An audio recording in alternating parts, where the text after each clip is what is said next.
चाहिए। ठीक है, दूसरी विशेषता ये होगी।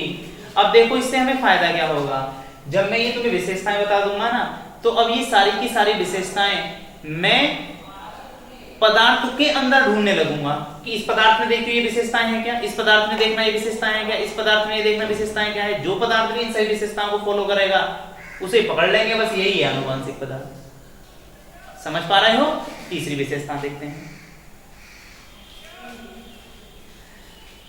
इसमें अर्थात जो भी आनुवांशिक पदार्थ होगा उसमें संरचनात्मक विविधता होनी चाहिए, ताकि यह लाखों करोड़ों जीव जातियों में अब पाई जाने वाली संरचनात्मक विभिन्नताओं की सूचना रख सके।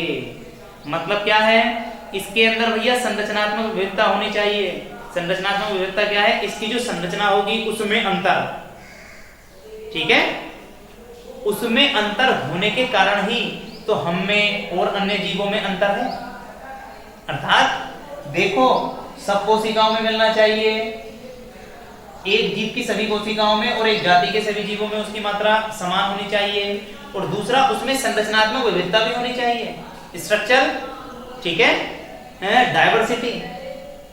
मतलब मेरे अंदर उसकी संरचना अलग हो, तुम्हारे अंदर उसकी संरचना अलग हो, और किसी के अंदर उसकी संरचना अलग हो। ये भी एक तीसरी बात है, अर्थात इसमें संरचनात्मक विविधता होनी चाहिए।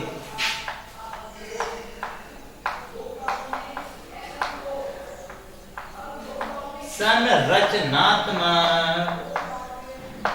डायवर्सिटी या विविधता होनी चाहिए। अगर एक होता ना तो हम सब एक जैसे होते, हम में बिल्कुल भी अंतर नहीं होता। तीसरी विशेषता। चौथी विशेषता देख लेंगे। इसमें संरचनात्मक स्थिरता होनी चाहिए, जिससे एक जाति के सभी जीवों में वंशागत होने वाली संचित सूचनाएं एक समान रहे और जीव जातियों का व्यक्तित्व न रहे। संरचनात्मक विविधता तो हो, लेकिन संरचनात्मक स्थिरता भी होनी चाहिए।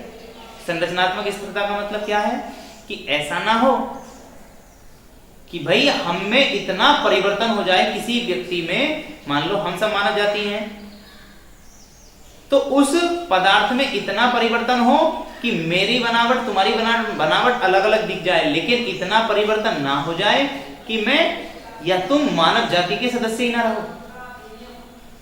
ठीक है, अर्थात उस संरचना में, उस आनुवंशिक पदार्थ में जो भी होगा उसकी विशेषता ये होनी चाहिए, उसमें संरचनात्मक विविधता भी हो और संरचनात्मक स्थिरता भी हो।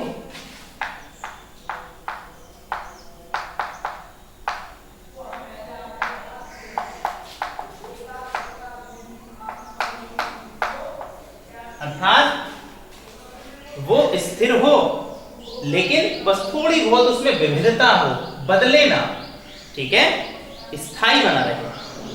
अगला, दूसरी विशेषता क्या होनी चाहिए कि उसमें रेप्लिकेशन की क्षमता होनी चाहिए। ठीक है, स्व-द्विगुणन।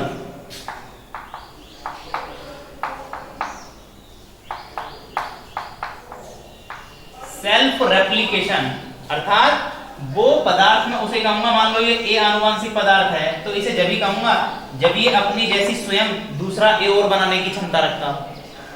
ठीक है, क्लियर है? अर्थात उसमें स्व-द्विगुणन होना चाहिए, अर्थात वो अपनी जैसी एक कॉपी और बनाने की क्षमता रखता हो। ठीक है, और ध्यान रखेंगे जब सेल्फ रेप्लिकेशन होगा या उसमें क्या बोलते हैं द्विगुणन होगा, तो द्विगुणन के बाद जो नया पदार्थ बनेगा वो इसके बिल्कुल सेम होना चाहिए। मान लो इसने रेप्लिकेशन करा और ए बनाया, तो ये इसके बिल्कुल कॉपी होना चाहिए, सेम होना चाहिए, तभी उस पदार्थ को मैं आनुवांशिक पदार्थ कहूंगा। क्लियर है? और देख लेंगे दूसरी बात, सेल्फ रेप्लिकेशन करने वाला हो और उसके अंदर यह भी क्षमता होनी चाहिए कि वो संतान में जो स्व-द्विगुणन के बाद जो नया पदार्थ बना है, जो उसने अपनी कॉपी बनाई है, वो कॉपी संतान के अंदर जाने की भी क्षमता होनी चाहिए। क्लियर है? आगे देख लेंगे।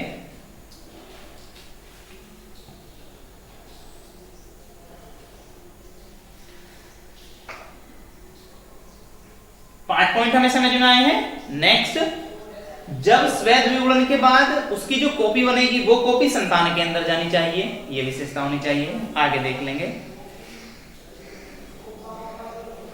हम आनुवांशिक पदार्थ उसे ही कहेंगे जिसमें ट्रांसक्रिप्शन और ट्रांसलेशन की क्षमता हो, ठीक है, अनुलेखन और अनुवादन की क्षमता हो। चलो, अनुलेखन और अनुवादन की क्षमता हो। अब ये क्या है भैया, ये हमें बहुत अच्छे से पढ़ने ही है दोनों टॉपिक, ठीक है। अर्थात अनुलेखन का मतलब होता है कि जो आनुवांशिक पदार्थ के अंदर सूचनाएं छिपी हुई हैं वो सूचनाएं किसी, ठीक है, दूसरे पदार्थ में आ सके या लिखी जा सके, ठीक है, क्लियर है। और अनुवादन क्या है, मान लो ये ए पदार्थ था, आनुवांशिक पदार्थ ए है, इसके अंदर कुछ सूचनाएं हैं, वो सूचनाएं इसने बी पर छाप दी, तो ये प्रोसेस कहलाएगा अनुलेखन। अब बी अपने अकॉर्डिंग प्रोटीन बना देगा, ठीक है, तो ये कहलाएगा अनुवादन। तो ये क्षमता होनी चाहिए, ठीक है। और क्या विशेषताएं होनी चाहिए, ध्यान देंगे। आनुवांशिक पदार्थ की संरचना ऐसी होगी कि उसमें आनुवांशिक लक्षणों की सूचनाएं संकेतों के रूप में, कोड के रूप में छिपी होनी चाहिए। तो भैया ध्यान देंगे,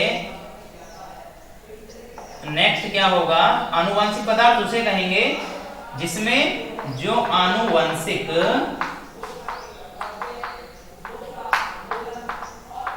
सूचनाएं होंगी,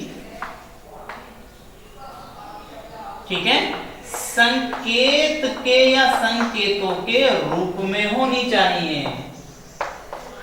क्लियर है भाई, संकेतों के रूप में होनी चाहिए। इतनी बात सबको समझ में आ रही है, क्लियर है।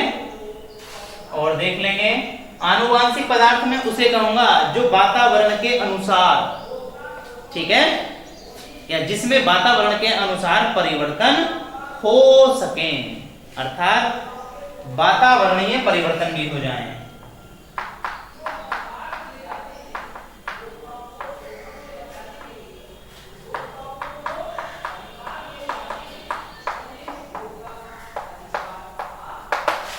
ये है भैया, ठीक है, ये इतनी सारी जो विशेषताएं जिस पदार्थ में भी मिलेंगी उस पदार्थ को तुम आनुवंशिक पदार्थ कह सकोगे, ठीक है।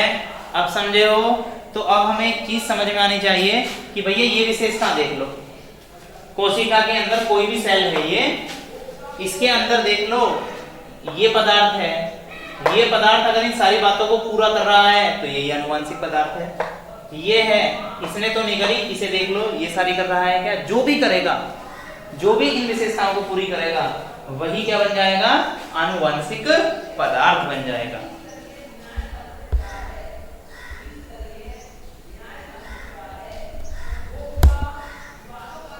समझ पा रहे हैं। तो हमने क्या देख लिया है, आनुवंशिक पदार्थ की विशेषताओं के बारे में बात कर ली, ठीक है। इस वीडियो में हम यहीं तक बात करेंगे और नेक्स्ट वीडियो में, ठीक है, इसी टॉपिक को आगे की ओर बढ़ाएंगे। Thank you.